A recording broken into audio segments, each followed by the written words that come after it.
The committee will come to order. Just over 2 weeks ago, a gunman fired shots at former President Donald Trump.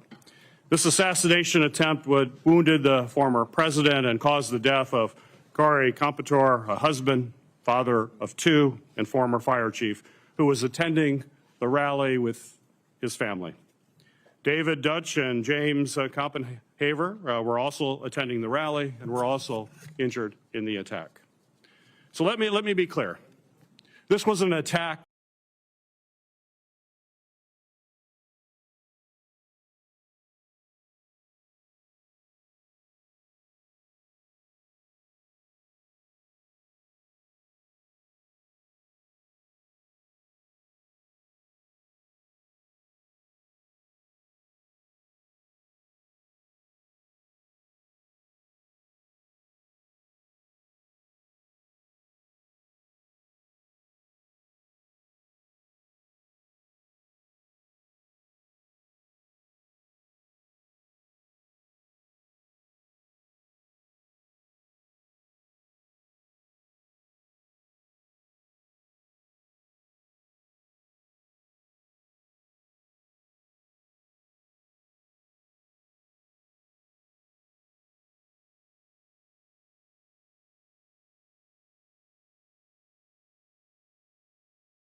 on our democracy.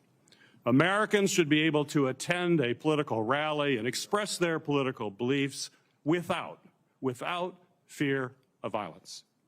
And political candidates for our nation's highest office should be confident that their safety will never be compromised for their service. And although we're still learning about the shooter's motive, this attack was a shocking reminder that the threat of political violence is alive and well in our country. By all accounts, this was an inexcusable security and planning failure. And we need to get all of the facts about what happened that day and how we can ensure an attack like this is never allowed to happen again. Today's panel of witnesses leads the men and women who protect our top leaders and are investigating this crime. And I want to thank them both for being here today, as well as the Secret Service and FBI for a very productive and informative briefing with our committees last week. Today, our witnesses will help us begin to answer critical questions and get the information that we need to implement reforms that are clearly needed to strengthen security protocols for the U.S. Secret Service and the people who receive their protection. The Homeland Security and Government Affairs Committee has already begun that work.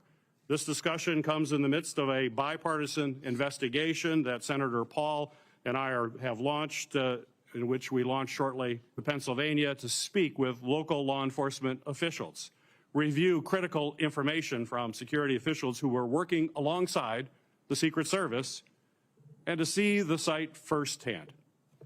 And I want to thank the incredibly brave local law enforcement officers in and around Butler County who responded that afternoon and who met with my staff this past weekend. They have helped to answer tough questions, as well as discuss in detail how the event actually unfolded. I also want to thank the owners of Butler Country Farm Show and the American Glass Research for allowing my staff and law enforcement to walk the grounds and examine the roof of the building the gunman was able to assess. We greatly appreciate your assistance. I've also requested documents along with Senators Paul, Blumenthal, and Johnson related to security preparations, intelligence gathering on potential violence prior to the attack, and detailed explanations of the security response from federal, state, and local authorities. As part of our ongoing investigation, we also seek to speak with additional federal law enforcement personnel, including Secret Service agents who were responsible for securing the event. Today's hearing is an important opportunity to ask critical questions and to begin to give the American people the transparency and the answers that they certainly deserve. There are still many unanswered questions. We need additional information about the Secret Service's advanced planning efforts, the decisions surrounding sniper and counter-sniper team use, placement, and coordination. We also need answers about what appears to be a problematic communication system that limited efforts to relay information and respond to events as they unfolded real time. And while today is focused on asking difficult questions about what went wrong, I also want to thank the men and women of the Secret Service who in an instant will lay their lives on the line to protect our nation's leaders. They have incredibly challenging jobs, and they must continue their mission no matter what our hearing and investigation reveals. I'm also grateful to our Senate Judiciary Committee colleagues for joining us in this important discussion. Given their key role in oversight of both of the agencies represented before us today, and it's very clear that the U.S. Senate is focused on a productive conversation that will generate real answers and real reforms. And I appreciate all the work from members of both of our committees to help us achieve this absolutely essential goal. I would now like to recognize Ranking Member Paul for his opening remarks. 18 days ago, a would-be assassin managed to climb onto a roof 400 feet from the stage where the former president and leading presidential candidate Donald Trump was speaking. The assassin's bullet struck President Trump, narrowly missing a fatal blow thanks to a last-minute head turn. Tragically, not everyone was so fortunate. A beloved husband and father in the audience was killed, his life stolen in an instant. 2 others remain seriously injured, their futures uncertain. The lives of law enforcement officers working the event and those in the audience have been forever changed. Yet the media has shamefully moved on to other stories, and Google has been caught trying to suppress iconic images of a bloody Donald Trump, images showcasing the resolve of our nation in the face of the attack. But the American people have not forgotten, and we will not forget. There is no question that this was a monumental failure by the Secret Service. They had one job, and they failed. We know that. What remains unclear is who specifically failed, how they failed, and what must be done to ensure that something like this never happens again. America deserves to know that those responsible for this failure are frankly not going to be in charge of securing the upcoming Democrat National Convention. We need to know that someone's been placed on suspension, that someone won't be in charge of the next Donald Trump rally. Now, I was encouraged to hear that the acting Director Rowe has initiated a disciplinary investigation in addition to the ongoing Secret Service policy review. This is an important step. However, real accountability will require a comprehensive examination of all the facts, which still remain unclear. This past Friday, my investigative team went to Pennsylvania to meet with local law enforcement and document the scene. One of the concerning things my team was told is that no one from Secret Service has talked to them since the shooting. I don't know how an investigation into what failed can be conducted without talking to the officers and agencies who were relied upon to do much of the work. Many questions remain unanswered about the planning and performance of security for July 13th. While a host of errors led to this security disaster, we now know local enforcement officers were suspicious of the shooter 90 minutes in advance of the shooting. There are 2 glaring issues we need to focus on. First, why were the AGR grounds and the roof left unattended? Why was the AGR building, the shooter's perch, left outside the perimeter? Local law enforcement told my staff that they specifically flagged the vulnerability of the building to the Secret Service and were told that it would be taken care of. Clearly, these vulnerabilities were not addressed. Second, why was Donald Trump allowed to take the stage, and why wasn't he removed from the stage when a suspicious individual was taking increasingly suspicious activities? Over 20 minutes before President Trump began his speech, the Secret Service Command Center had been made aware of an individual with a rangefinder. At least 10 minutes before it was confirmed, the Secret Service's counter-sniper team had been made aware of the suspicious subject and provided a photograph and a detailed description. Why was the event not delayed until the individual was found and checked out? Interviews with local law enforcement paint a different picture in critical places from what we have been told by the Secret Service in other briefings. Now we need to hear from the Secret Service agents responsible for security that day. Our committee has formally requested interviews with those agents, but we have not yet been allowed to speak to them. I expect Director Rowe today to tell us when we will be allowed to talk to these people. Finally, let me close with this. Mistakes, grave mistakes were made on July 13th, but that does not take away from the bravery of dozens of federal, state, and local officers that day. We are grateful for their sacrifices and professionalism. They deserve the truth now also.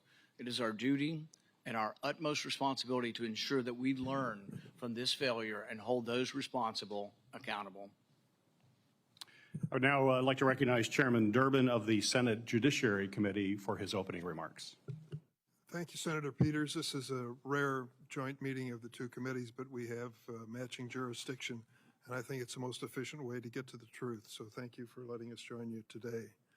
We've all seen the movies. We've read the books.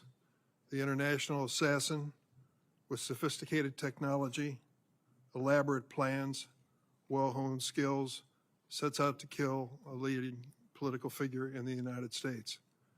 But how does that match the reality of what happened in Butler, Pennsylvania, when a 20-year-old introverted college student outsmarted one of the most sophisticated American law enforcement agencies in history, came within an inch of killing a former president of the United States? That's why we gathered today to ask these hard questions. There's more to this story and other aspects that we ought to consider as well. We cannot lose sight of the factor that contributed to the violence on July 13th. Widespread, easy access to AR-15 military-style rifles. While we rely on the Secret Service to protect elected officials, we must acknowledge the unique challenges they face in light of the proliferation of weapons of war on our street. Pennsylvania, like many states, allows individuals to openly carry a loaded rifle without a permit. To make matters worse, assault rifles can easily be purchased from unlicensed dealers without a background check because of dangerous loopholes in our gun laws. This same kind of firearm has been used to carry out mass shootings in Newtown, Uvalde, Las Vegas, and Highland Park, Illinois, killing dozens of children and adults and injuring many more. Looking across this dais, I recognize we have our differences on many issues, but when it comes to the protection of the president and presidential candidates, we should stand united. We know that protecting our elected officials is essential to a functioning democracy. I hope this hearing can be an example of how we will work together on a bipartisan basis to not only understand this shocking event, but to ensure it never happens again. We must do this without the incendiary language and conspiracy mongering that too often dominates our political discourse today. Ongoing investigations by the Secret Service and the FBI are critical, but Congress, the victims' families, and the American people deserve transparency and accountability now. I'll now turn to my partner on the Judiciary Committee, Ranking Member Lindsey Graham. Thank you, Mr. Chairman. Several of us from the military have a military background. If this happened in the military, a lot of people would be fired. And if a lot of people are not fired, the system failed yet again. Having said that, the people who are brave and jumped on the stage to protect the president need to be applauded. We need to learn what happened, make corrective action, but somebody's got to be fired. Nothing's going to change until somebody loses their job. Thank you. It's the practice of the Homeland Security and Governmental Affairs Committee to swear in witnesses. So if our two witnesses could please stand and raise your right hand. Do you swear that the testimony you will give before this committee will be the truth, the whole truth, and nothing but the truth, so help you God? Thank you. You may be seated. Our first witness is Ronald Rowe, Jr. Mr. Rowe is currently the Acting Director of the United States Secret Service. Prior to this role, Acting Director Rowe was the 23rd Deputy Director of the Secret Service. He has had a distinguished 25-year career in the Secret Service, from coordinating major security operations to collaborating with other government and law enforcement agencies. Additionally, he has served as the Chief of Staff to the Director, as Deputy Assistant Director for the Office of Protective Operations, and as Deputy Assistant Director for the Office of Intergovernmental and Legislative Affairs. Mr. Director, thank you for appearing before this committee today. You are now recognized for your opening statement. Good morning. Chairman Peters, Chairman Durbin, Ranking Member Paul, Ranking Member Graham, and distinguished members of the committees. Thank you for the opportunity to appear before you today. A critical part of the Secret Service mission is protecting our nation's current and former government leaders. The attempted assassination of former President Donald J. Trump on Saturday, July 13th, 2024 in Butler, Pennsylvania, was a failure on multiple levels. I join you and all Americans in condemning the horrific assault on former President Trump, Corey Comparator, James Copenhaver, and David Dutch. And I extend my deepest sympathies to the Comparator family and my sincere wishes for Mr. Copenhaver and Mr. Dutch's continued recovery. Before I begin, though, I want to commend the heroic actions of the men and women of the United States Secret Service on July 13th. Our special agents shielded the former president with their bodies while shots were still being fired, selflessly, willing to make the ultimate sacrifice without hesitation. I am extremely proud of these actions and those taken by the counter-sniper team to neutralize the threat that prevented further loss of life. And I applaud the actions of our tactical teams that responded so quickly. I would also like to express my gratitude to our federal, state, and local partners. We rely on these critical relationships, which have developed over decades of daily collaboration to secure protective events and conduct criminal investigations. As you're aware, there are multiple ongoing investigations of the attack and the security failures that occurred that day. I pledge my full support to those inquiries so the Secret Service, your committees, and the American people have a thorough and complete understanding of what happened leading up to and during July 13th. I will not wait for the results of those findings to assess where we failed that day. I have taken and will continue to take immediate steps to ensure we do not repeat those failures. Since my appointment as the acting director 1 week ago, I identified gaps in our security on July 13th and have implemented corrective actions. One of my first actions as acting director was traveling to the Butler Farm Show site to better understand how our protection failed. I went to the roof of the AGR building where the assailant fired shots, and I laid in a prone position to evaluate his line of sight. What I saw made me ashamed. As a career law enforcement officer and a 25-year veteran with the Secret Service, I cannot defend why that roof was not better secured.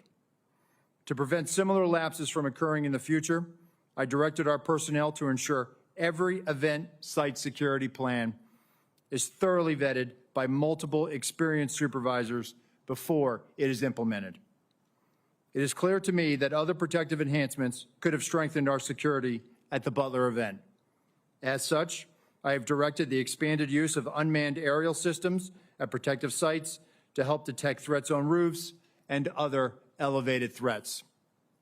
I've also directed resources to facilitate our protective site communications, particularly our communications with our state and local partners. In addition, I have instructed the asset request for Secret Service protective details to be approved expeditiously and have ordered the maximum use of requested personnel at protective sites to address this heightened security environment. I've heard your calls for accountability, and I take them very seriously. And given the magnitude of this failure, the Secret Service's Office of Professional Responsibility is reviewing the actions and decision-making of Secret Service personnel in the lead up to and on the day of the attack. If this investigation reveals that Secret Service employees violated agency protocols, those employees will be held accountable to our disciplinary process. With respect to congressional investigations and requests for information, I instructed my staff to provide full cooperation and respond expeditiously on a continuing basis to ensure you have the information you need to conduct your critical oversight. In my testimony before you today, I will provide details on the Secret Service's advanced security planning for the Butler Farm Show site. Facts as we know them regarding the incident itself, known breakdowns in executing the security plan, and corrective actions that the agency is taking to ensure that nothing like this happens again. But I do not believe that inadequate time to plan for this event was a factor in the failure. As you saw in my written statement, I am prepared to provide an overview of the security planning leading up to and during the July 13th attack. However, I would like to point out that based on what I know right now, neither the Secret Service counter-sniper teams nor members of the former president's security detail had any knowledge that there was a man on the roof of the AGR building with a firearm. It is my understanding those personnel were not aware the assailant had a firearm until they heard gunshots. Prior to that, they were operating with the knowledge that local law enforcement was working an issue of a suspicious individual prior to the shots being fired. I regret that information was not passed to Congress and the public sooner with greater frequency. And I fear this lack of information has given rise to multiple false and dangerous conspiracy theories about what took place that day. And I want to debunk these theories. Let me address one conspiracy directly. The Secret Service counter-sniper neutralized the assailant within seconds after the assailant fired his weapon. That counter-sniper had full discretion to use deadly force to stop an attacker and did not need to seek authorization to fire. I am immensely proud of the selfless dedication of our employees to the mission. Every day, across the globe, the men and women answer the call to protect our nation's leaders, and the standard is no fail for a reason. During our current high operational tempo, I want and I need to ensure that the Secret Service workforce are uplifted so they can focus on carrying out the mission. They have my full support, and I'm confident in their abilities to ensure the safety and security of the people we protect. They are worthy of trust and confidence, and they deserve your support as well as the support of the American people. Chairman Peters, Chairman Durbin, Ranking Member Paul, Ranking Member Graham, and members of the committees, thank you for the opportunity to testify at this joint hearing. I will submit the remainder of my statement for the record, and I will answer your questions. Thank you, Mr. Rowe. Our second witness is Paul Abate. Mr. Abate is the Deputy Director of the Federal Bureau of Investigation at the Department of Justice. In this role, Deputy Director Abate oversees all FBI domestic and international investigative and intelligence activities. Prior to his appointment as Deputy Director, he has had a distinguished 3 decades within the FBI leading counterterrorism efforts, and most recently as the Associate Deputy Director of the FBI, where he's responsible for the management of all FBI personnel, budget, administration, as well as infrastructure. Mr. Abate, thank you for appearing before the committee here today. You are recognized for your opening remarks. Thank you, sir. Good morning, Chairman Peters and Durbin, Ranking Members Paul and Graham, and distinguished members of the committee.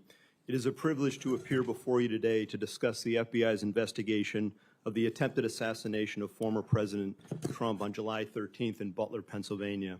Before going further, I want to again offer my and our condolences to the victims of this heinous attack, to the family and loved ones of heroic firefighter and father Corey Comparator, to Mr. Dutch, to Mr. Koppenhaver, who continue to recover, and to former President Trump, who was also struck by a bullet fired from the shooter's rifle. Our thoughts and prayers are with each of them and their families and loved ones. Within minutes of the attack, the FBI field office in Pittsburgh, Pennsylvania, received notification of the assassination attempt and responded to the scene immediately with a surge of resources, quickly moving forward on the investigation. From the outset, the FBI has been investigating this attack as an assassination attempt and an act of domestic terrorism.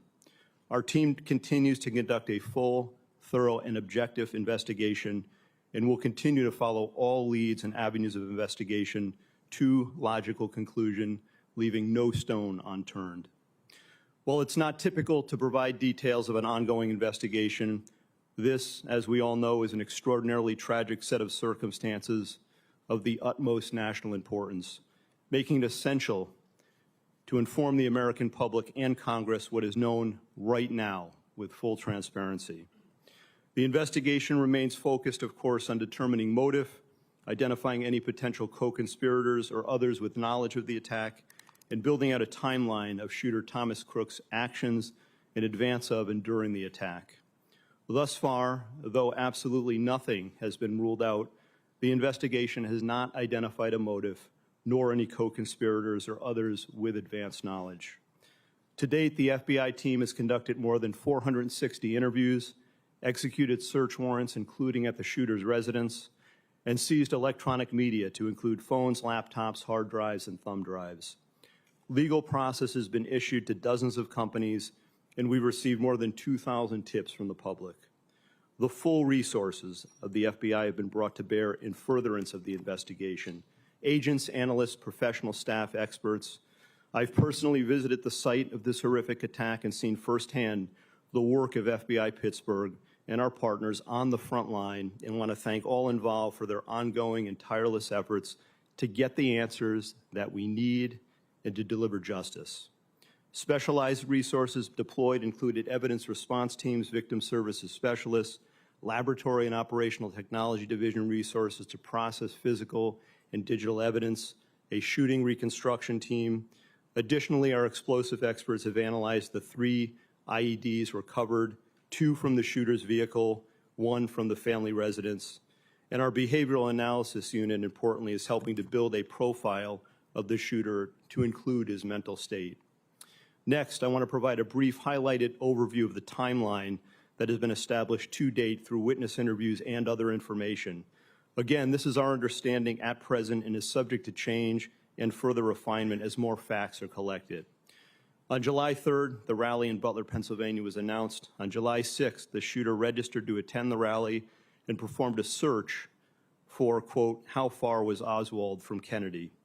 On July 7th, the shooter traveled from his home to the Butler Farm Show grounds and remained there for approximately 20 minutes. We assess this shows advanced planning and reconnaissance on his part. On July 12th, the shooter traveled from his home to the Clairton Sportsman Club, where he practiced shooting. On the morning of July 13th, at approximately 10 a.m., the shooter returned to the farm show grounds and remained there for about 70 minutes before returning home again. At approximately 1:30 p.m., while at the residence, the shooter's father gave him a rifle for the purpose, he believed, of going back to the Sportsman Club. About 25 minutes later, the shooter purchased ammunition while en route to the Butler Farm Show grounds. The subject then arrived at the scene and was moving around the farm show grounds close to the American Glass Research AGR building, from which he ultimately committed the attack. Shortly thereafter, at approximately 3:51 p.m., the shooter flew a drone approximately 200 yards from the farm show grounds for about 11 minutes. The drone and controller were later found in the subject's car. Analysis has not revealed any photos or video taken by the drone, but we can confirm that he was live streaming at the time and would have been able to view it on his controller. The first reported sighting of the shooter by local law enforcement was at approximately 4:26 p.m. At approximately 5:10 p.m., the shooter was again identified by local law enforcement as a suspicious person around the AGR building. And at approximately 5:14 p.m., a local SWAT operator took a photo of the shooter. At about 5:32 p.m., local SWAT observed the shooter next to the AGR building using his phone, browsing news sites, and with a rangefinder. At approximately 5:38 p.m., the photo of the shooter taken earlier was sent to local SWAT operators in a text message group. Subsequently, approximately 25 minutes prior to the shooting, the U.S. Secret Service command post was notified of a suspicious person. Officers lost sight of the subject from approximately 6:02 p.m. to 6:08 p.m., but continued to communicate with each other in an attempt to locate him. Recently discovered video from a local business shows the shooter pulling himself up onto the AGR building rooftop at approximately 6:06 p.m. And at approximately 6:08 p.m., the subject was observed on the roof by local law enforcement. At approximately 6:11 p.m., a local police officer was lifted to the roof by another officer, saw the shooter, and radioed that he was armed with, quote, a long gun. Within approximately the next 30 seconds, the shots were fired. The evidence recovery team found 8 shell casings at the scene next to the shooter's body. We believe the subject, the shooter, fired 8 rounds. While the investigation has not determined motive, the investigative team continues to review information from legal returns, including online and social media accounts. Something just very recently uncovered that I want to share is a social media account which is believed to be associated with the shooter in about the 2019-2020 timeframe. There were over 700 comments posted from this account. Some of these comments, if ultimately attributable to the shooter, appear to reflect anti-Semitic and anti-immigration themes, to espouse political violence, and are described as extreme in nature. While the investigative team is still working to verify this account to determine if it did in fact belong to the shooter, we believe it important to share and note it today, particularly given the general absence of other information to date from social media and other sources of information that reflect on the shooter's potential motive and mindset. These are the facts, in part, that the investigation has revealed to date. While the shooter is dead, our work is very much ongoing and urgent. Thank you, and I look forward to answering any and all questions. Thank you, Mr. Abate. We'll now proceed. Chairman Durbin and Ranking Member Graham will ask the first 2 questions. I will then ask question Ranking Member Paul, and then after that we will alternate between members of the Judiciary, recognized by Chairman Durbin, and members of the Homeland Security Committee, recognized by me. With that, Senator Durbin, you're recognized for your questions. Thank you, Senator Peters. I would like to begin by making a statement that it's not in the form of a question, and you'll understand why when I say it. In 20 days, we're going to start the Democratic National Convention in Chicago. I have been briefed by the law enforcement agencies plans for security for that event. Tens of thousands of people will be there, including some of the highest ranking politicians in the United States. I trust that both of your agencies can answer in the affirmative if I ask you whether you're actively engaged in working with the development of security plan, taking into consideration the lessons of July 13th. Senator, that is 100% yes from the Secret Service. Yes, from the FBI as well, sir. We've been working on this for well over a year in preparation. I'm not going to ask for details for obvious reasons, but I do want to ask a question about the Secret Service staffing. Congress has nearly doubled the budget for the Secret Service over the last 10 years, from $1.8 billion in fiscal year 2014 to $3 billion in fiscal year 2024. Despite this large increase in funding, the number of agents in protective operations has fallen from 4,027 to 3,671 during that same time period, an approximate 9% reduction. Acting Director Rowe, what accounts for protective operations losing 356 agents over the past 10 years? So, Senator, with respect to where we are today on staffing, and then I'll address the 10-year where we were. In this year alone, we are going to end the year on the positive of 200 plus agents. That's the first time in a number of years that we've been able to do that. Part of that was gaining some efficiencies in our hiring process. But what I want to re-emphasize is that we have not dropped standards. Only 2% of every applicant actually makes it through the hiring process. We are filling our classes at the Federal Law Enforcement Training Center, and we are doing this ramp up as part of what lies ahead of us with the LA Olympics in 2028. With respect to what has happened in years prior, this is a difficult and challenging job, being a Secret Service agent. Living your life by somebody else's schedule, constantly away from your family, constantly having to meet increased operational and investigative demands, which we gladly do. But it's not for everyone. And I think there are times where people have to make tough choices and they decide to leave the agency. But that doesn't mean that they were any less of an agent or that they weren't committed to the mission, because we are all committed to being patriots and serving our country and protecting our nation's highest leaders. I think there was a variety of factors. Some of it was the pandemic. Some of it was the economy or other opportunities. We have people that are very skilled in cyber that often leave the job. Some of the protective skills that they acquire are also in demand in the private sector. But some of the mechanisms that we've put in place just in the last year is also retaining our workforce. And that's what we are focused on right now. The Government Accountability Office has determined that restaffing from these losses has been slowed due to a number of factors, including the years-long background checks for prospective agents and the assignments agents must work through before being assigned to protection. Given these constraints, what steps have you taken to improve recruitment? So we're actually putting out targeted recruitment opportunities. So we've just recently put it out for within our uniform division for our counter sniper unit, our hazardous agent medical emergency response unit, our counter assault team on the special agent side. So we're actually trying to gather the best and the brightest. And I will tell you that we are having great success with a lot of these vacancies. But what I want to reiterate is that, for example, on the counter assault vacancy, we had 700 applicants that applied for this. Really, what we will glean after they make it through the process, and they have to be able to hold a top secret SCI clearance. If we realize 15 out of that tranche, that's a 2% pass rate. So it is very competitive, and we are trying to make sure that we are getting the best and the brightest without dropping standards. One last question for either one of you. What is the purpose of a rangefinder? And once this assassin was identified as using a rangefinder, wasn't that proof positive that he was a dangerous individual?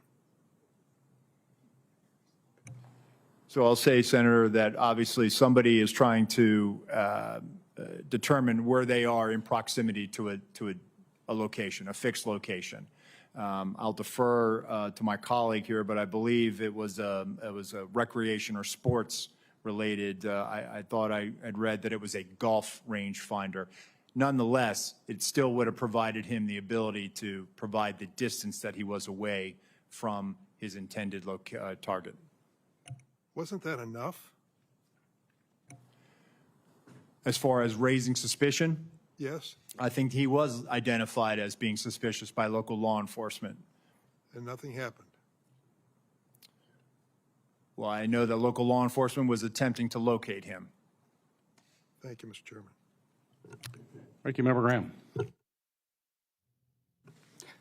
Thank you. Let's go back to the resources. Do you need more money? Senator, listen, there isn't a single branch or a single agency in the executive branch that that needs more money. Everyone would take more resources. We've had a great relationship with the Department of Homeland Security, the Office of Management and Budget. Do you feel constrained to ask for more resources by anybody? No, sir, we don't. And actually, we have a great relationship with our appropriators and obviously the authorizing committees, and they have always looked out for the Secret Service. So I would encourage you to think big when it comes to resourcing the department in light of what happened here. At the time of the shooting, the Iranians were threatening high-level American officials, including President Trump, right? Senator, it's widely known. Right, FBI? Yes, Senator, that's 100% correct. Did that factor into the security footprint? So, Senator, what I will say is that it is widely known that the Iranians do not like us. I would refer you to the National Well, it's not Security. that they don't like us. They threaten to kill certain people, and they named them. Correct, sir. But I can't publicly It's comment. not like, I hate America. I'm going to kill these three guys. Right. I cannot publicly comment, sir, on. Well, they publicly comment on it. I mean, it's not But what. Senator, you what think. I'm trying to say is I cannot publicly comment Okay. on what Fair enough. intelligence, but I Fair can enough. assure you that we do a threat-based protective model. I'd like to have that model provided to the committee. Could you do that? Yes, sir. Could you also give us the protocols that are in place to secure a site like this? Yes, sir. Okay, thank you. One, the protective detail around President Trump, I know them all very well. They're brave men and women. And these questions is not to belittle anybody. They're trying to find out how the system fails so badly. You say you're not reluctant to ask for more money. What do we need to do to make it easier to hire people without lowering our standards? I mean, I know it's a hard job. Can we do anything to help you? So I think we're willing to take that back, sir. I think we're working on our time to hire. Well, if you had more people, you'd have more time off. That's true, sir. Okay, Yes. well, let's get more people, more time off. These are tough jobs. I mean, people in this committee know. Yes, I don't sir. know how they hold a family together doing what they're doing. It's the military really on steroids. The encrypted app. Paul, can you tell us about these apps? Have they been broken into? The guy had some apps that were encrypted. I think we've experienced a range of returns on this. Some of the applications that he was using online were encrypted in nature. Some of the email accounts. Have we that he broken possessed. into them? We've received returns. There are some that we have not been able to get information back because of their encrypted nature. Is there any way to solve that problem? Sir, Senator, we've talked about this before. We need a solution that provides lawful access to law enforcement. So you're telling me the guy that took 8 shots at the president, former president, has apps that we can't get into that may, if you could get into, reveal some relevant information? That is correct, Senator. So if he were talking to some foreign power, and I don't think any foreign power would hire this guy, by the way, so I'm not overly worried this was some great plot by the Iranians because they couldn't even think of this. However, there could come a day where something like this is very important. How do we solve this problem? Senator, as we've been saying, we need a solution that provides lawful access where when we go to So a you're company. telling me, I agree with you, I'm not blaming you. We have encrypted apps of an assassin, a murderer, and we can't get into them all these days after. That needs to be fixed, folks. I'm all for privacy, but to a point. What if, in the future, somebody's using these apps to communicate with a foreign power? I think we need to know these things. We need to know them in real time. So lessons learned is that everything failed. Corrective action, seems to me you need more money and more people. Accountability. At the end of the day, how many people do you think will be relieved of their duties, Mr. Rowe, because of this? Senator, I publicly cannot, and I cannot weigh in on that right Sure. now, right? It has to be a fair and neutral Absolutely. process. From a right? fair point of view, would you say this is a major system failure at every turn, and those in charge of the system in question, not only was it embarrassing, they failed? So, Senator, again, if there were policy violations, those individuals will be held accountable, and they will be subject Just to send our us the table of policies penalties. if you could. Yes, sir, Thank we you. will. But they will be held to our table of penalties, which Thank you. will include up to termination. Thank you. Director Rowe, in your testimony here today, as well as in your written testimony, you said very, very clearly that you can't defend why that building with with the shooter on top of it was not better covered. You were very clear. You cannot defend that. So my question to you is, my understanding is that there's a detailed site survey that is done prior to an event to identify potential threat points. So talk to me about that site survey. I'm sure you've had a chance to look at it now after action. And how did that site survey get approved when it was so clear that that was a major threat from that building? Thank you, Senator. So our Pittsburgh field office did the advance. During that advance, not only were they discussing amongst themselves about mitigating the line of sight, but also they were discussing with other agencies that were supporting it. Our counter snipers met with their counterparts. The team lead and team lead met. They walked the site. They identified the AGR building. And if I may, Senator, if I could point out something right now, if I may, and we will place this for the record, but this is the point of view This is from the second floor of the AGR building. This point of view is the point of view where the counter sniper team locally was posted. The gold arrow indicates where the shooter fired from. Looking left, why was the assailant not seen? When we were told that building was going to be covered, that there had been a face-to-face that afternoon, that our team leads met, this was the view.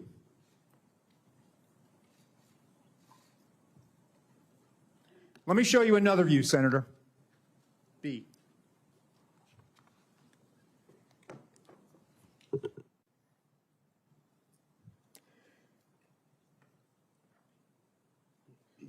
This view is a reenactment by one of my agents. Laying flat. There is a 5-inch rise on the middle of that roof. The assailant would have had to present his bore over that to get his shot off. The view underneath reflects the perspective that he would have had. Again, I'd call your attention back to the first exhibit if they'd have looked left. Give me C.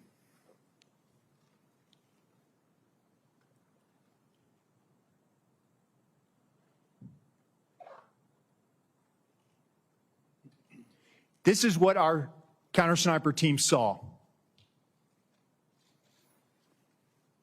Shooter, no elbows. You barely make out the crown of his head. Below it, the assailant up prone. And let me just tell you, our counter sniper, this individual, I know him. I consider him a friend. He has covered me operationally in conflict zones. And when I did my time on the president's detail, he exemplifies the courage, the skill, and the ability to respond under great stress in such short time to neutralize the threat and prevent further loss of life. Getting back to your question, Senator, these were discussions that were had between the Pittsburgh field office, the local counterparts, and everyone supporting that visit that day. And that's why when I laid in that position, I could not, and I will not, and I cannot understand why there was not better coverage, or at least somebody looking at that roof line when that's where they were posted.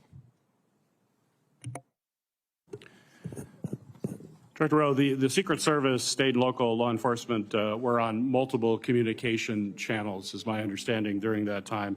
And as a result, local law enforcement was only able to call in to a state command center that was then relayed from the Secret Service. There seemed to be a recurring issue in emergency situations that we're finding with the federal government, that there's not a seamless way to communicate, particularly if you're relying on local law enforcement to deal with what was clearly a major vulnerability. Local law enforcement in Butler told my staff that that they had no way of communicating directly with the Secret Service. And if I listened to Mr. Abate saying there was about a 30 seconds between when the local law enforcement reported that there was a man on the roof with a gun, 30 seconds, if it's communicated directly to a counter sniper team, would that be enough time to react prior to the firing of those shots? Senator, if we'd had that information, they would have been able to address it more quickly. It appears that that information was stuck or siloed in that state and local channel. I will tell you, though, that there were our tactical elements did have, not only did they have embeds from Butler County ESU with them, but they also had radios on the tactical net. It is troubling to me that we did not get that information as quickly as we should have. We didn't know that there was this incident going on, and the only thing we had was that locals were working an issue at the 3 o'clock, which would have been the former president's right-hand side, which is where the shot came. Nothing about man on the roof, nothing about man with a gun. None of that information ever made it over our net. So that will change? Yes, sir. We are working right now to figure out the interoperability and also make sure that we do have access to those channels, whether through the counterpart system or some other means. Very good. Ranking Member Paul, you're recognized for your questions. Director Rowe, I'm encouraged by your attitude and what you brought here today, what you've talked about as far as immediate changes that you've made, and I hope you'll follow through with that. I'm encouraged by the fact that you acknowledge that it's indefensible that the roof was unattended. Would you say the roof being unattended breaches standard protocol for setting up a security perimeter? What I would say, Senator, is that that roof should have had better coverage, and we will get to the bottom of if there were any policy violations. I would think indefensible would go along with breaching protocol, and I can't imagine how indefensible would not be breaching protocol. What I would caution, though, is that I sense, and you're the Secret Service, and these people are your friends, and they are heroic people who do good things, that we can't let our friendships blind us from responsibility. So someone's in charge of the security at the zone. Would the Secret Service be in charge of the entire operation, and they work with law enforcement, but they're in charge? The person in charge of the entire operation is the Secret Service, not the local police. You're correct, sir. This is a failure of the Secret Service. So that's what I mean. And look, I don't wish anybody harm. I appreciate the bravery of the Capitol Hill police. I was at the shooting at the ball field. I've heard 100 shots coming my way. Fortunately, none came to me. But I appreciate the bravery of all the people who protect us. But there's also the idea that there are certain mistakes that don't make you a bad person, but they're just inexcusable, that if you made that mistake. So for example, let's say you determine, well, local police should have been on there and they told us, and local police says, no, they didn't tell us to do it, and it's a he said, she said. Still, ultimately, the agent in charge should be walking the grounds and say, there's a roof 100 yards away from the stadium with a clear sight. Someone's got to be on the roof. Local police, I told you to get on the roof. Get on the roof. Or you put the Secret Service. So ultimately, the buck doesn't pass along to somebody. Whoever's in charge is in charge. But really, I think it would be helpful to all of us. I know the process has to be meted out, but there needs to also be a process for protecting the next Trump rally. The fact that whoever was in charge in Butler next week is not in charge of a rally in Las Vegas. And so I think you really should say that. You should simply say that the leadership from that event is going through a process, but until that process, they won't be in charge of the Democrat National Convention. That would reassure a lot of people that they won't be in charge of security until it's determined. Can you tell us something to that accord? Yes, sir. So I can tell you that the team planning the Democratic National Convention, that is a national special security event. That team has been on the ground. That's from D.C. With support from our Chicago field office.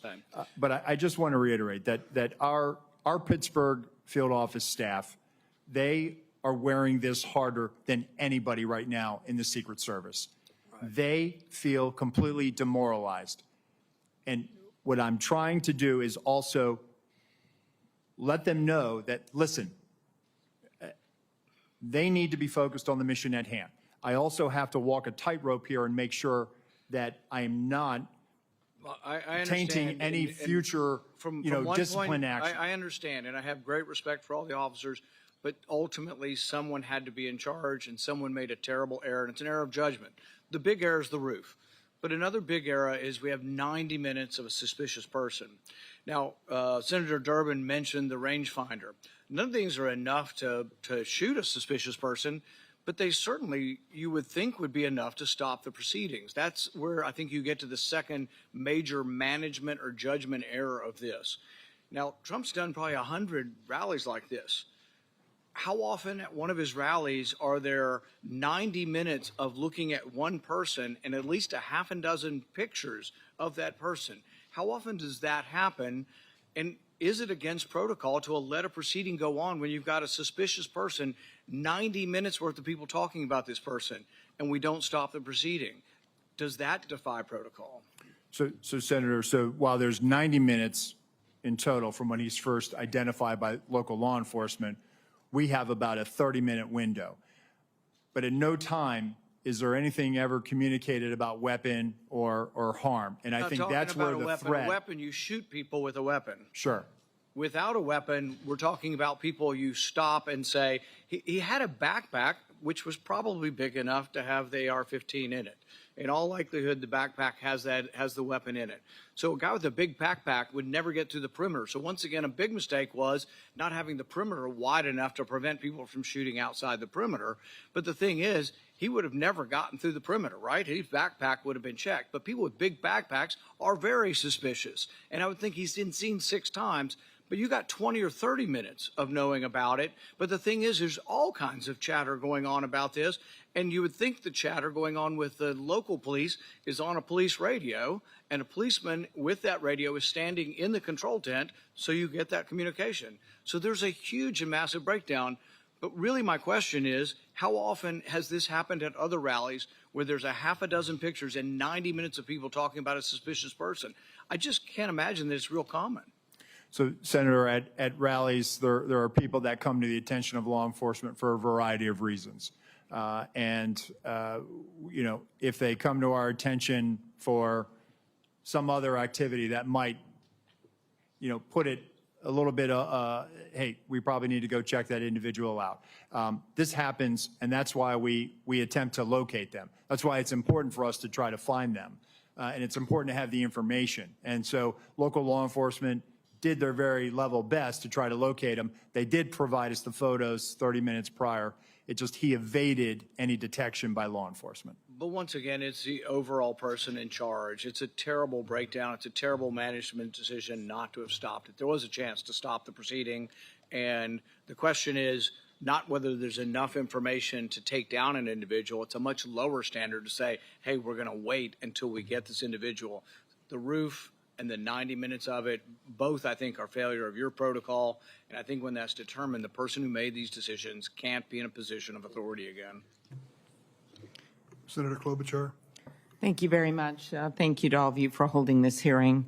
I appreciated Director Rowe when we had the classified briefing, and also today, taking responsibility for the agency and your own personal emotion and reaction to your visit and what had gone wrong. For the people in my state that keep asking me, I just don't get how he got on the roof. I know we've gone through great details and a lot of examination. Could you just give a minute on what went wrong and how you think it can be fixed? Because I think it's just going to help to dispel the conspiracy theories. There are some people that think it didn't really happen, which of course is completely ridiculous. It did. There are some people that think all kinds of conspiracies went on within the government, which is also false. But could you just tell them what went wrong so they understand? Yes. No, thank you, Senator. I thought long and hard about this. I think this was a failure of imagination, a failure to imagine that we actually do live in a very dangerous world where people do actually want to do harm to our protectees. I think it was a failure to challenge our own assumptions, the assumptions that we know our partners are going to do everything they can, and they do this every day. But we didn't challenge our own assumptions of, we assume that someone's going to cover that. We assume that there's going to be uniformed presence. We didn't challenge that internally during that advance. So moving forward, I've directed that when we're talking to people and we're making requests, we are very specific about what we want.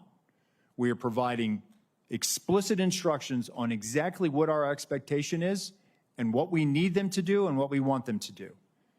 That's the only way that we're going to be able to move forward beyond this.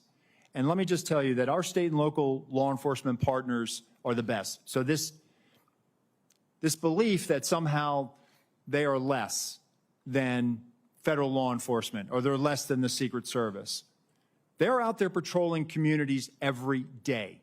They're the ones out there going into hazardous conditions every day. They know their communities. They have the ability to enforce state and local laws. Our advanced agents do not.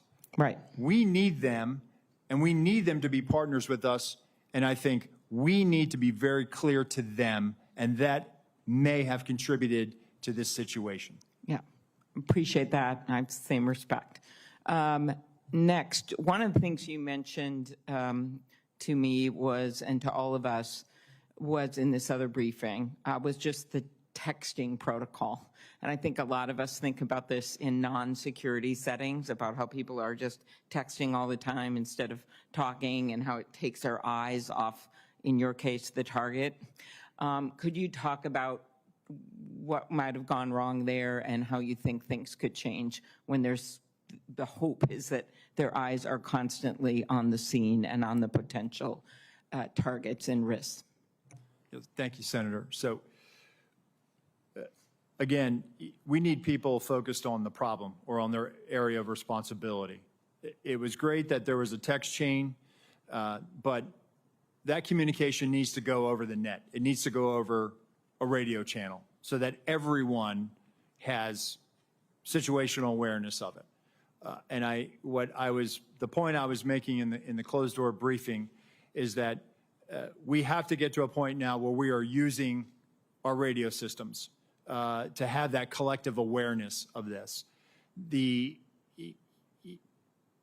think, one of the things that I've directed is that in addition to the interoperability, we're going to roll out common operating picture, a common operating platform that we utilize for national special security events. We have the ability to roll that out to the field that has a Blue Force tracker in it that's able to, where you can put where all your state and local assets are, where our federal assets are. But in addition to that, I want people using the radio. So it's great that the tactical elements are talking to each other. It's great that the shift is talking to each other, but we have to be able to make sure that whenever we come across a situation, that everyone has situational awareness of this. And I will take this, in my time when I was operational in the President's detail, we were given the explicit instruction, hey, if you're going to pass it, if it's relevant enough that you feel like you need to pass that information, do it over the radio. And that was the protocol that we had. And I think over the years, perhaps with the advent of technology and smartphones, perhaps we've gotten away from that. But we need to get people back on the scope, back on mission, back focused on what they need to be responsible for. Okay, and the next question I'll put in writing. Thank you very much of you, Mr. Abate, but it's just pointing out that we've seen this rise in threats against members of Congress, which of course is relevant to this. 8,000 just last year, more than 4 times over the past 7 years. I'll want to ask you in writing about the steps that the Justice Department is taking to prioritize these cases. I know there's been some changes made. Yes, Senator, it's of our highest priority, and we're urgently working on it 24/7 every day to protect each and every one of you here. Appreciate it. Thank you, both of you. Senator Carper, recognized for your question. Thanks very much. Mr. Rowe, Mr. Abate, thank you for joining us today. I have the privilege of representing Delaware, the first state to ratify the Constitution. We did that over 200 years ago, and the Constitution sort of outlines how we elect our leaders. And it changes with respect to technology over the years. But there's, for as long as we've been a country, threats to our leaders when they pursue elective office. We're going to be gathering, some of us will be gathering in Chicago in just a few weeks. Others will be gathering in other parts of the country to help make sure that what was adopted in that original Constitution is actually carried out faithfully. And it's just incredibly important that those who aspire to elective office and those who take on those challenges are protected, and their families are protected, as well as those who surround them. I share with my colleagues my prayers for those who have been killed or injured on July 13th. We're grateful that one of our presidential candidates is okay. But I have a question about what I can't get over how a 20-year-old loner could somehow outsmart two of the smartest federal agencies and state agencies and law enforcement with an odds of like 1,000 to 1, and be able to almost pull this off. It just blows my mind. Hopefully we'll get to the truth and all of that. I'm a Navy guy. I spent many years of my life in the Navy. I learned as a midshipman that when the ship runs aground at sea, the commanding officer is held responsible. Whether the commanding officer is awake, asleep, at the helm, but the commanding officer is held responsible. And I think we have to make, at the end of the day, I'm not interested in a blame game, but I'm sure interested in finding out who was responsible and making sure that they account for their responsibility. My question is, what policies are currently in place to facilitate real-time information sharing between the Secret Service and local law enforcement during an event? And what changes to information sharing practices will the Secret Service make in light of the apparent breakdown in communications on July 13th? Thank you for that question, Senator. So we're looking at our procedures. We rely on a counterpart system, and the radio interoperability it's a complex challenge. It's not just about being able to find whatever frequency our local counterparts are on and then just piping it in. There's some technical challenges that have to be there. So to alleviate that, we've always relied on a security room where we have representatives from the local agencies. Those individuals are there to, one, bring their own radio and then relay relevant information that would impact our security plan. I think what I'm looking at, and again, what I'm in looking at this situation is there was a unified command post, and we had our security room, and we had communications that day at the Butler Farm site were challenging. Not just challenging for the Secret Service, but for challenging for locals. There were some cellular issues. There were radio issues, and you saw that with the testimony from the colonel from Pennsylvania State Police last week in the House. So I think as I'm thinking about this, I think we need to consider what is our model moving forward, and I think we need to be where the greatest amount of partners are when that information is being discussed. The other thing that I'm looking at is we need to also make sure that we have redundancies as far as cellular on the ground or additional repeaters. And so I've directed our Chief Information Officer to do that, and we are rolling assets out now supporting campaign sites. Thank you. Thank you for that. Mr. Abate, quick question. Based on the initial information you've gathered from the investigation, do you believe there were any actions taken by the shooter in the weeks, days, or hours leading up to the shooting that should have caused alarm and grabbed the attention of law enforcement? He did not have any interactions with law enforcement leading up to this, Senator.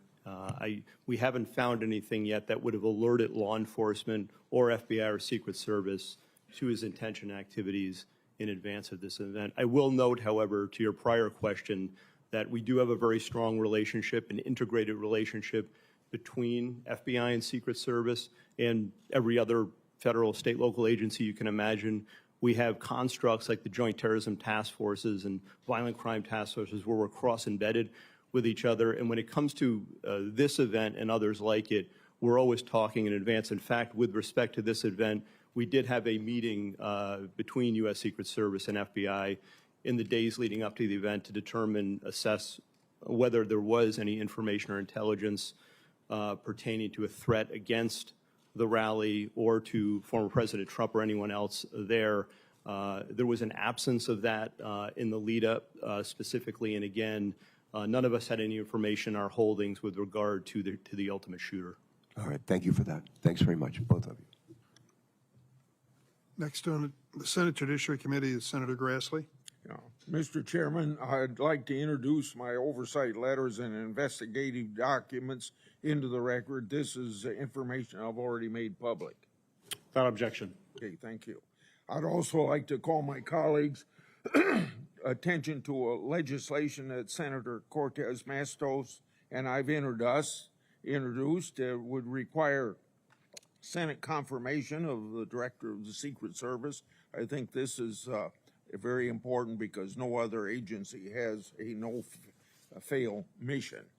Mr. Rowe, in your written testimony, you stated that that to prevent similar lapses like the one on July 13th from happening again, you'll ensure every event site security plan is thoroughly vetted by multiple experienced supervisors before it's implemented. Based on your testimony, the security plan for the Butler event deviated from the Social Security standards. How would vetting by multiple experienced supervisors fix that?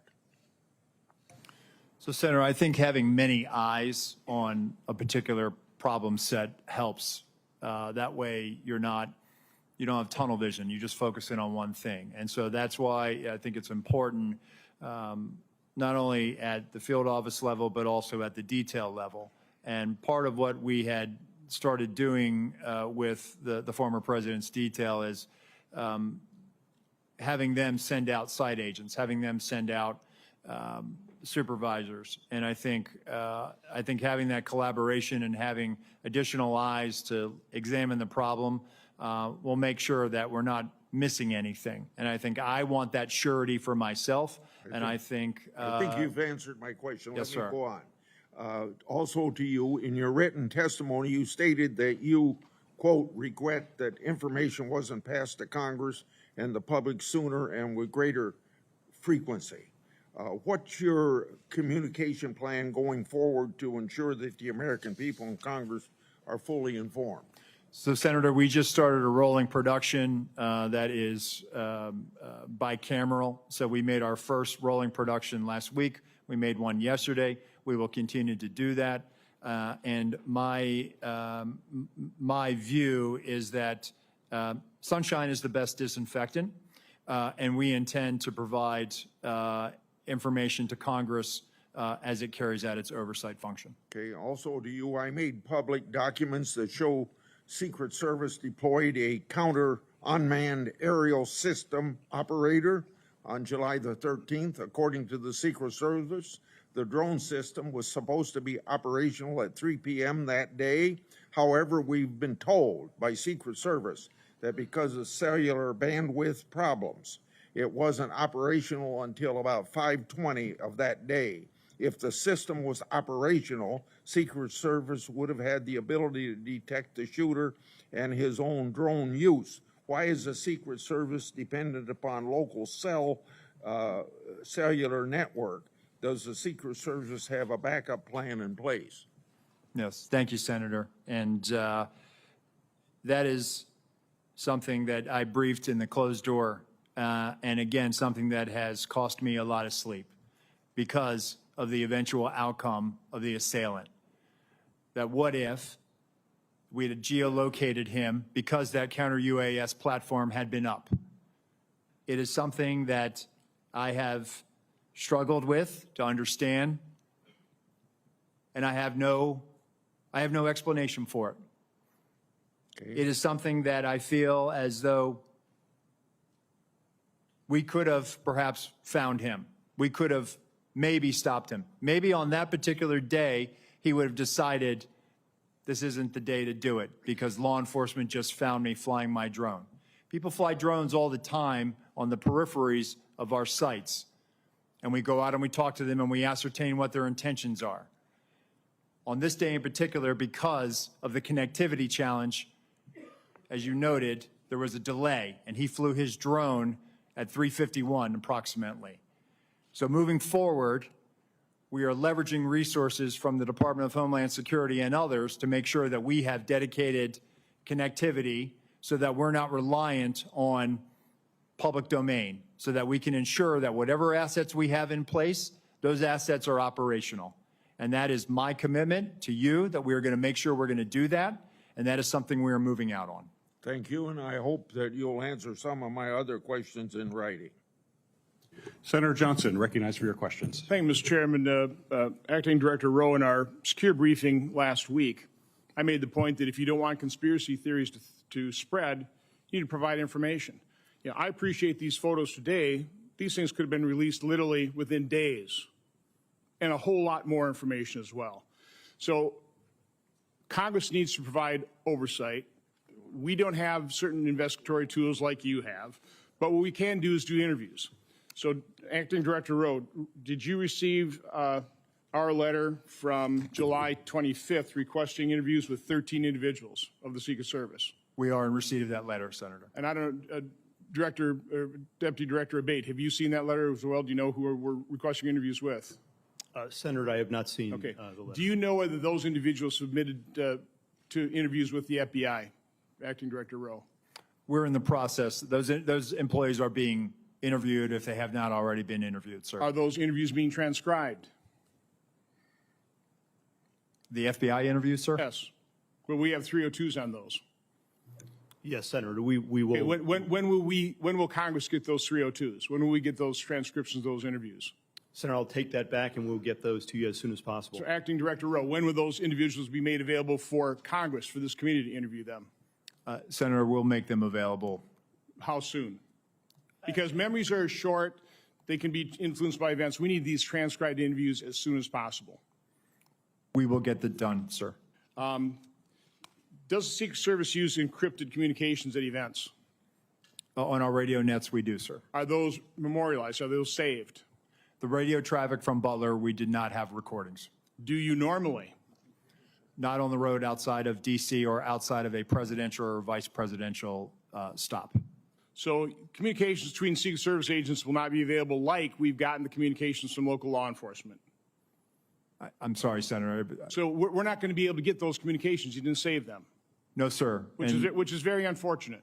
It is, sir. And moving forward, I've directed that we will now start recording those so that we will have them moving forward. And by the way, I'm going to ask for a number of things at the very end to be entered in the record, but one of my preliminary findings is that the Secret Service did not attend the 9 o'clock briefing the day of the event. In your testimony, you said that a site briefing was conducted with Secret Service personnel and law enforcement partners supporting the event.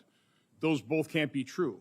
So local law enforcement do not believe Secret Service was present at the 9 o'clock briefing. Were they or were they not? So, Senator, with respect to the snipers that went on national television and gave an interview and said that they did not get a briefing from the Secret Service, they were supporting through mutual aid, and our personnel briefed the tactical team leader was leading that element that was providing this counter sniper. Acting Director Rowe, you said that the Secret Service provides explicit instructions to the locals.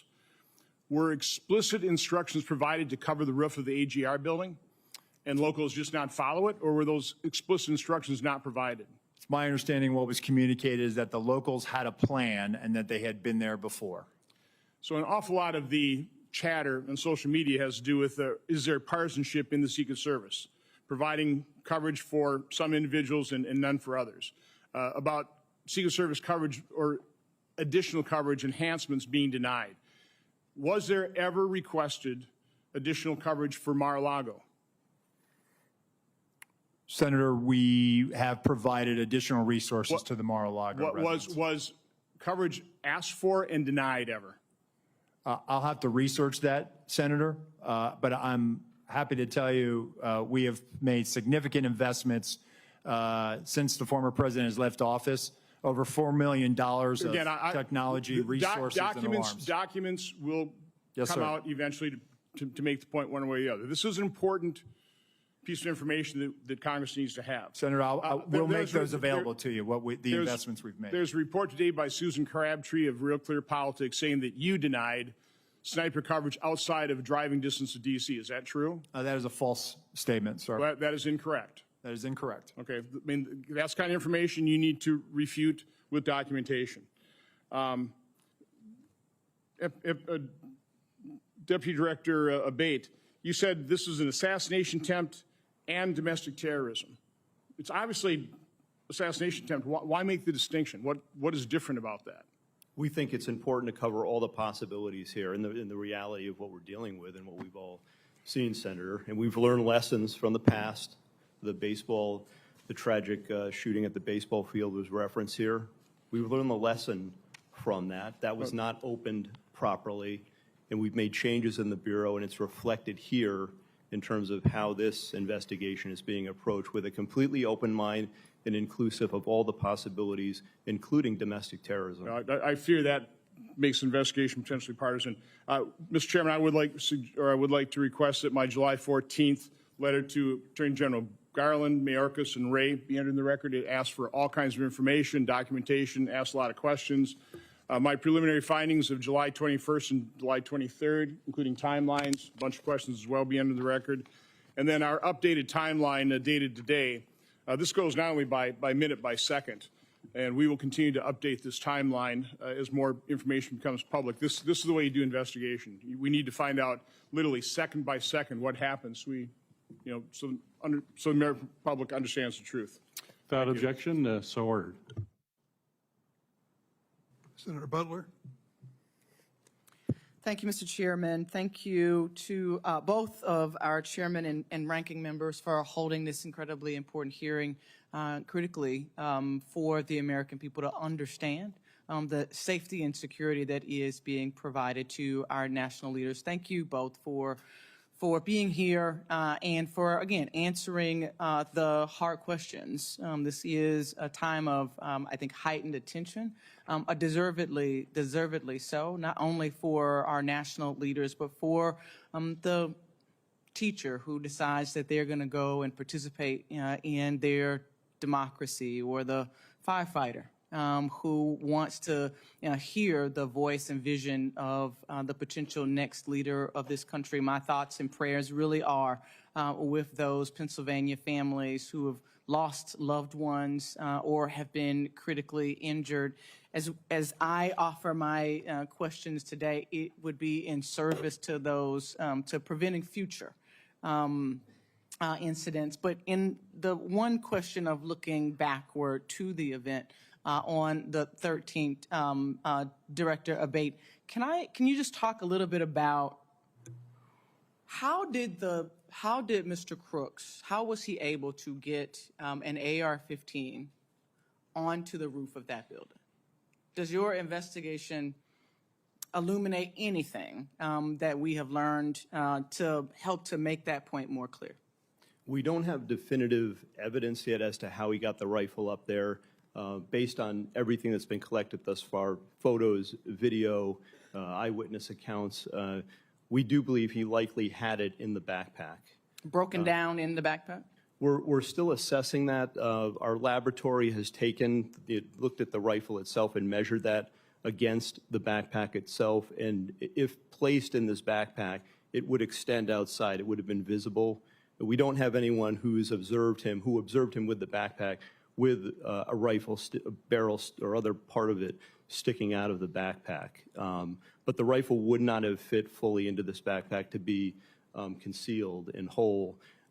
We have video that was recently found of the shooter walking in a distance from his car just before 6 p.m., about 5:56, I believe. And based on everything we have, we assess that he returned to his vehicle at that time, got the backpack, and then proceeded back to the area and to the AGR building. And then he's observed, of course, on the roof, just minutes later, holding the backpack in front of him. In fact, there's dash cam footage from a police vehicle that shows him briefly traversing the roof with the backpack in front of him.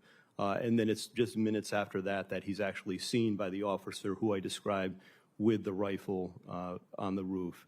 It's possible that he broke the rifle down, though we don't have conclusive evidence of that, and took it out of the bag on the roof in those moments before and reassembled it there. That's one of the theories we're looking at and working on right now. Thank you for that. You take me right, Acting Director Rowe. Thank you for your years of dedicated service and jumping in a hot time. But you take me right to this point of communication. There's been a lot of conversation about and even in your written and verbal testimony, you have talked a lot about the communication and the disparate nature in which it's happening across the different channels. One sort of foundational question that I have is, are all elements of an event communicated on the same channel? If I lost my kid and I'm at a big rally, are local law enforcement talking on the same channel about me losing my kid that they're talking about a suspicious individual? So when it comes to the locals, they likely have some type of common channel that they work off of in a county or an adjoining municipality. When it comes to the Secret Service, we do have various channels for various agents and our uniformed division officers working specific aspects of that advance. So it's not possible that the delay in communication or the losing of the thread of tracking this individual was sort of lost in the commotion of all of the other communications that could have been or maybe was not was separate from the communications channels that were happening. Senator, I can only speak to the Secret Service Sure. lines of communication, and we did not have anything beyond suspicious person that was communicated to us. Communication with the Secret Service that was talking directly with the former president's detail. That feels like there's been some question by colleagues about why the call wasn't made to delay the event. Help us understand the communication that either was or was not happening directly with the former president's detail to make the call to delay 10 minutes, 20. We've all been to these events. They never happen on time. But to delay while this was being investigated. So the detail, they were operating on their net, which our security room was monitoring. But again, having information of a suspicious individual, there were other calls that day of individuals that came to the attention of law enforcement, of people that needed medical attention. So it really, that particular, regarding the assailant, that never really rose to a level of we should not put him out there. Had we known that there was a dangerous individual out there, we would never let a protectee go out on stage. Thank you, Mr. Chairman. Senator Heston, recognized for your questions. Well, thank you very much, Mr. Chairman. I want to thank you and Chairman Durman and the ranking members for holding this joint hearing today. And thank you to our witnesses, not only for being here, but for your careers of service to our country and to the men and women you lead. I am really grateful that former President Trump is safe and extend my sympathies to the family of Corey Comparateur, who was fatally shot at the rally, and my sympathies to everyone who was injured. On July 13th, major failures nearly led to the assassination of a presidential candidate who is also a former president of the United States. The Secret Service has to be fully transparent about how this happened and how it's going to change moving forward, understanding there's also a need to balance Congress's engagement in oversight with allowing law enforcement to conduct an ongoing criminal investigation. I want to thank the agents of the Secret Service for selflessly acting to protect elected officials and their families and our former presidents. We're grateful for their sacrifices and their service, and I want to thank all law enforcement, and particularly law enforcement officers and first responders who worked to minimize harm to the crowd on July 13th. Mr. Rowe, I want to start with you. New Hampshire hosts many political rallies. Protecting the speakers and attendees at these events requires extensive coordination between state and local law enforcement, the Secret Service staff, and obviously campaign event staff. As a former governor, I've experienced some of the challenges that this type of coordination can create, but we know that this coordination is really essential to public safety. It's clear that there were significant coordination failures on July 13th. You told us earlier that the local SWAT team told the Secret Service that local law enforcement had eyes on the AGR roof. But there are reports that members of a local SWAT team never met with the Secret Service in the days before the Butler rally. What steps does the Secret Service take prior to political rallies to ensure that the agency is effectively coordinating with the candidate security details, with state and local law enforcement, and with campaign event staff? So as part of the advance process, Senator, as happened in Butler as well, there's a police meeting, and basically that is that initiates the advance. That's bringing in all the not only emergency management officials, but all the state and local law enforcement agencies that may have aspects of supporting or assisting in that advance and on that visit. The focus of that police meeting, one, is to exchange numbers and business cards, and then coordinate times for walkthroughs. There were walkthroughs of the Butler Farm site with local law enforcement agencies that were supporting that visit. And that was directly as a result of having that police meeting to begin the process of figuring out, dividing up the labor areas of responsibility. So what you're telling me is that at that meeting, the Secret Service, the first meeting led to the walkthrough that the Secret Service does with local law enforcement, and that at least some members or directors of the local SWAT team would have been part of that process? Well, as I understand it, the Beaver County, they were seconded to assist Butler, but the Butler ESU team were part of the advanced process. Okay. How many agents did the Secret Service provide to plan and secure this event, and how many people from state and local law enforcement agencies supported the security of this event? So in totality, between law enforcement, state and local, and federal, there are 155 personnel at the Butler farm site that day. All combined Secret Service, it's in the 70s. And then we had support from Homeland Security investigations that were providing post standards. And then we had approximately 70 or so various Pennsylvania state law enforcement. Okay, thank you. I want to go to one other issue before my time expires. You've talked today and in our secure briefing about the interoperability of the Secret Service's counter-drone capability, that it failed early on, and so it didn't catch the drone flown over the site by the shooter. First, what changes are, you've addressed this a little, but what changes is the Secret Service making to ensure that it has backup technology?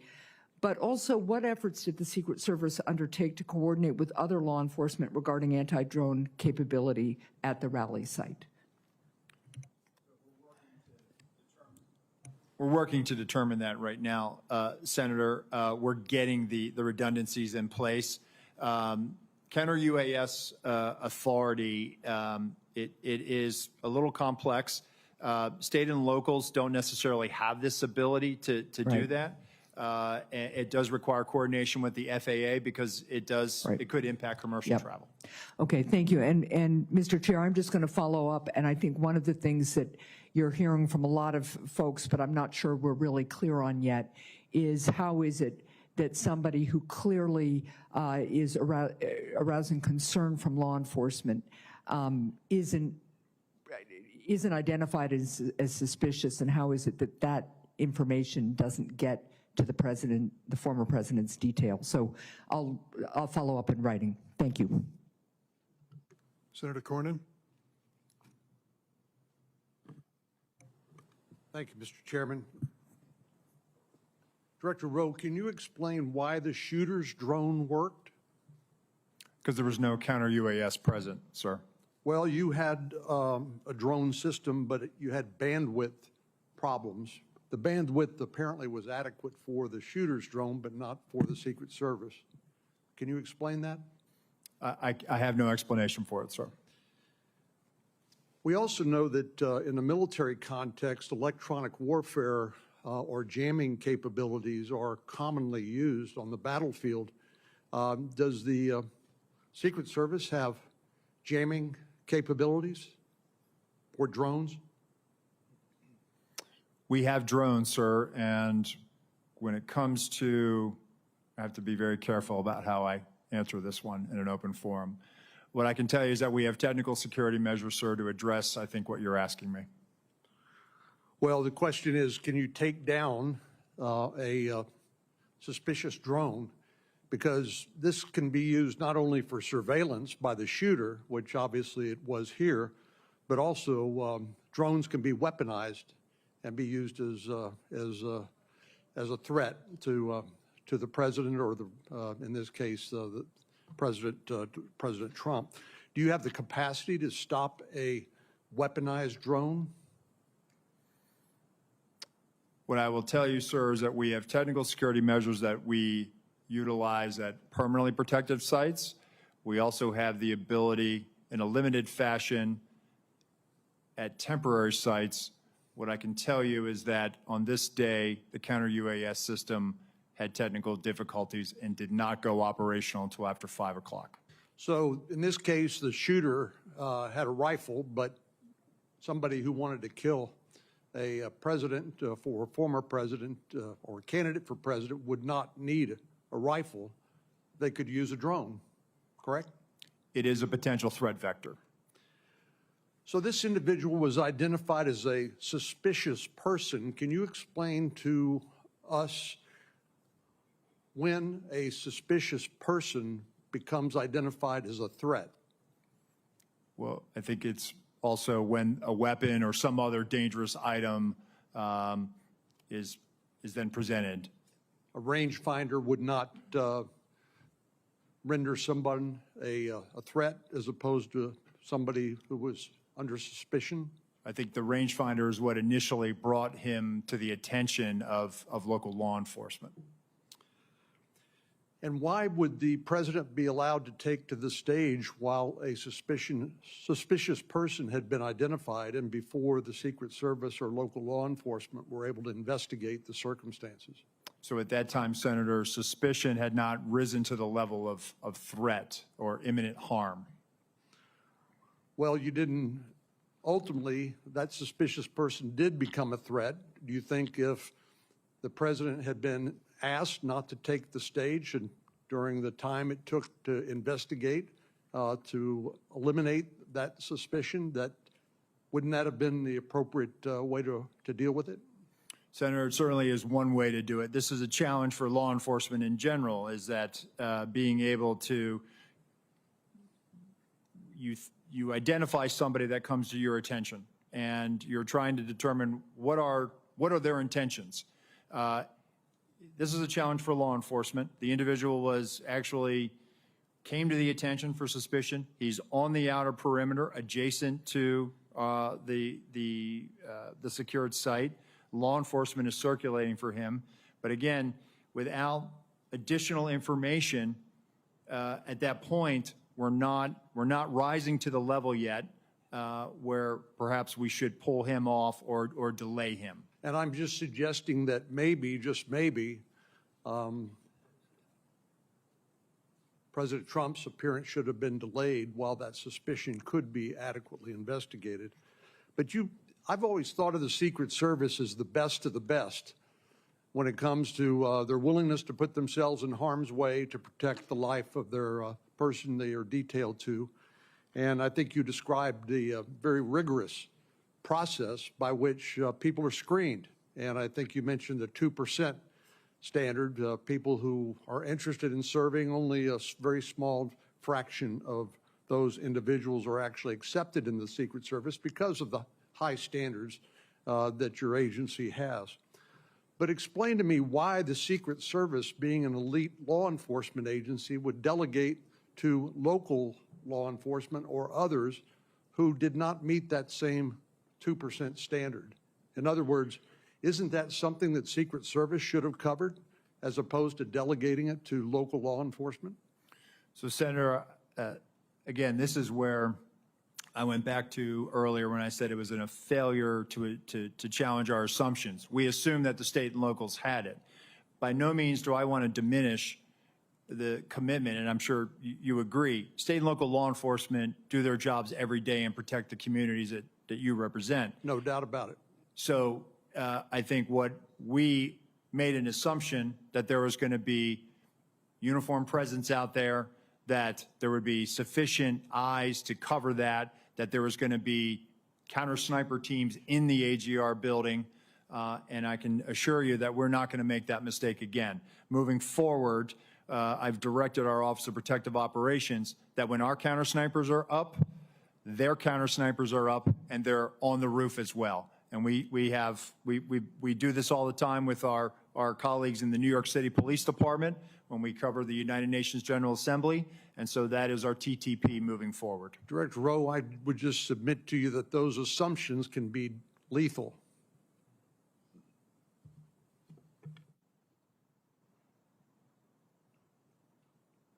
Senator Scott, you're recognized for your questions. Thank you, Chairman.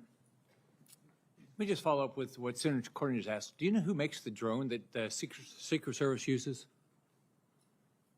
That Secret Service uses? Yeah, the one that that didn't work. Who's the manufacturer? Is it an American-made manufacturer? I believe it is, Senator. I'll get you we'll provide that to you in a queue first, sir.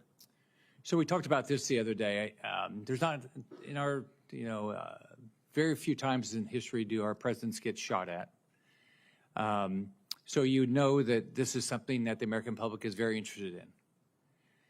So as Senator Johnson said, there's a lot of questions being asked. I was at church Sunday and 3 people came up to me and asked me if there was a second shooter. So there's all this information that's not, you guys are not responding to. When I was governor of Florida, I had 2 mass shootings. I had the Pulse nightclub shooting. I had the Marjorie Stoneman Douglas shooting, and we did 2 or 3 times a day, local, state, and federal law enforcement, FBI, everybody involved. We answered questions. What I asked you the other day is, why aren't you doing that? What you've allowed, what both of you have allowed, you've allowed the public to ask, assume the negative. And so, which I don't get. I think you should have been doing, and I think you guys should have been doing all along, at least once a day press conferences. I think that you've got to tell the public what's going on. Having a hearing is really nice, but how often are we going to do this? You're clearly not going to do it here for another month and a half. So I asked you the other day, why aren't you doing press conferences? And are you going to commit to doing press conferences? I think what you all said the other day, you're going to ask Secretary Mayorkas and Director Rowe if you guys could do those daily press conferences and start giving the public information. And what's the answer? So, Senator, that's why, one, I'm here today. I'm here today to provide information and answer those questions. And we are moving towards doing more frequent releases of information, and we are willing to do that press conference. And once we get through this hearing today, we are going to, in all likelihood, do one this week. Okay, so what's the commitment to the public that you're going to do press conference? Are you going to, it's what, 17 days?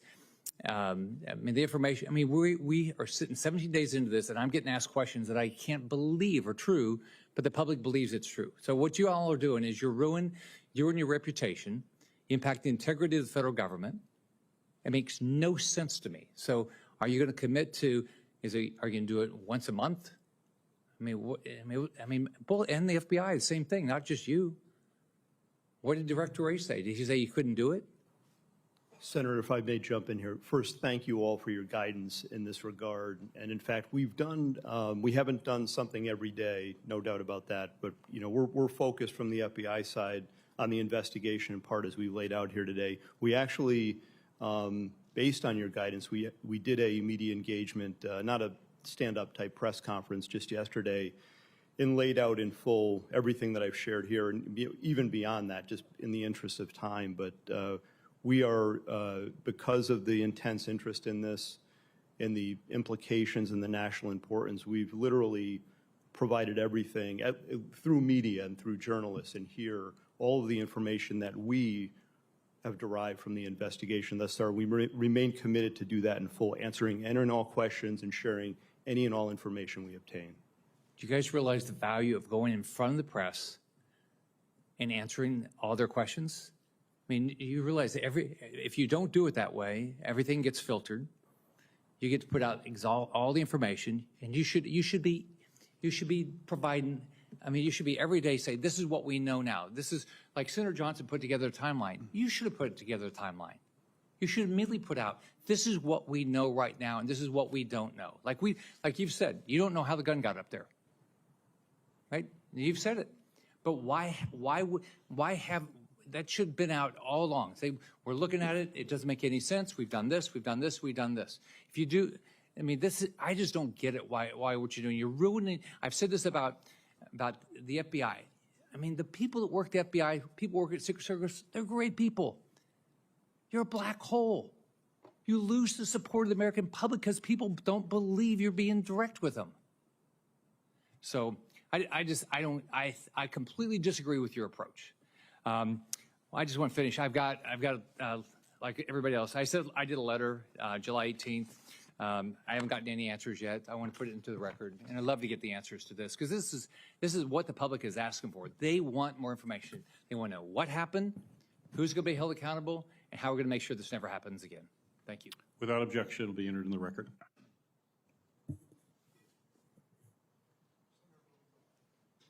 Thanks, Mr. Chairman.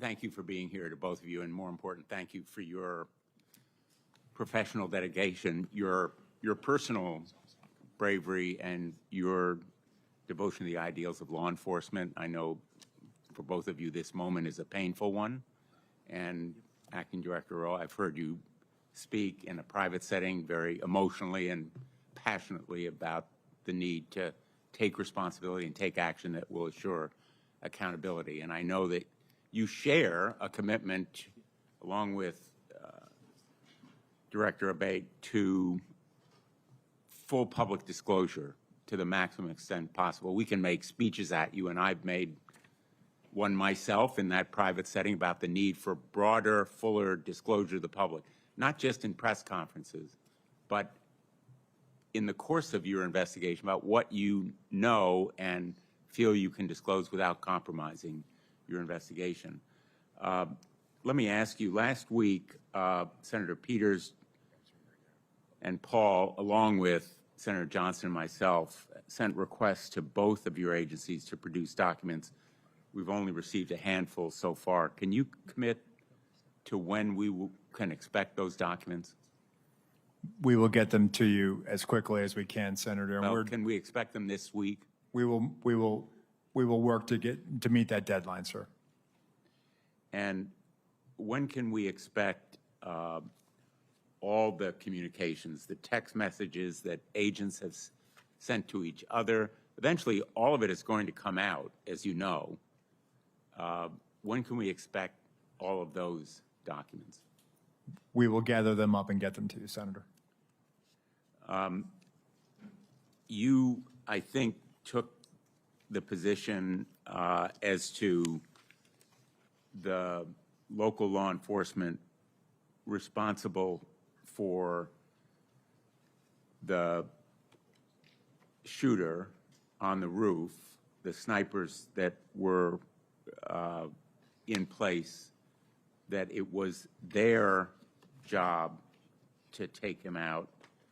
But ultimately, doesn't the buck stop with the Secret Service? It stops with us, sir, but let me just clarify. The perspective that they had on that roof, when I show you the perspective from what our sniper saw, he's on the downside of that ridged roof.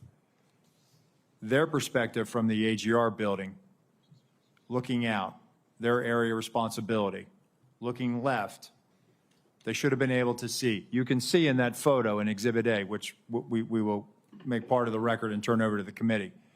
He's already crossed over that bridge or the walkway and stepped up onto that roof. I'm not saying that they should have neutralized him, but if they'd have just held their post and looked left, maybe, and there's a lot of maybes there, Senator. A lot of maybes, but somebody needs to be held accountable. And I think Senator Graham hit the nail on the head. We need to know who specifically was responsible for doing what. Who was responsible for saying to former President Trump, sir, it's not safe to go out there yet?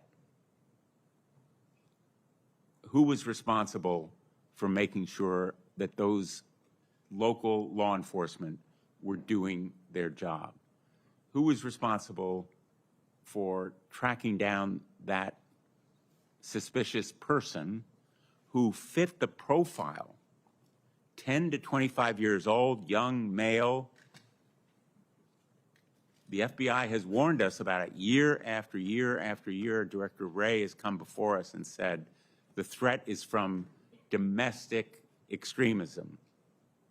The lone gunman, we're all aware of it in law enforcement.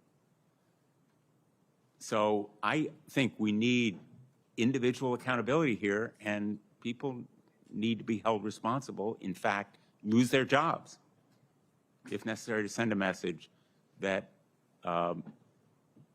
this massive intelligence and surveillance failure, as well as the enforcement failure, cries out for accountability. Let me just ask, in the short time I have left, what is the nature of the Iran threat?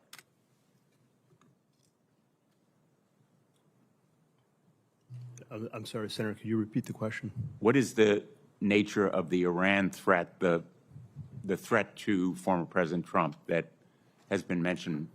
Well, we know that let me be clear here. The terrorist regime of Iran have been targeting people, our country, for many, many years now. We've talked about that here before. I want to be clear about that. From the FBI standpoint, we know publicly they've targeted former President Trump. They've called for his assassination along with other current and former government officials. That's public information. It's well known to everyone. A specific or imminent threat on July 13th? We have no information that there are any co-conspirators or that foreign or domestic